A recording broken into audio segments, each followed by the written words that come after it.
আকাশ পাড়ে ওই অনেক দূরে, যেমন করে মেঘ যায় গৌড়ে। আকাশ পাড়ে ওই অনেক দূরে, যেমন করে মেঘ যায় গৌড়ে।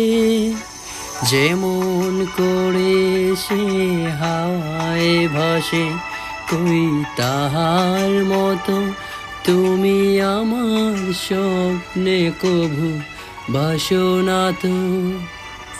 অলির কথা শুনে বকুল হাসে, কই তাহার মতো তুমি আমার কথা শুনে হাসো না তো।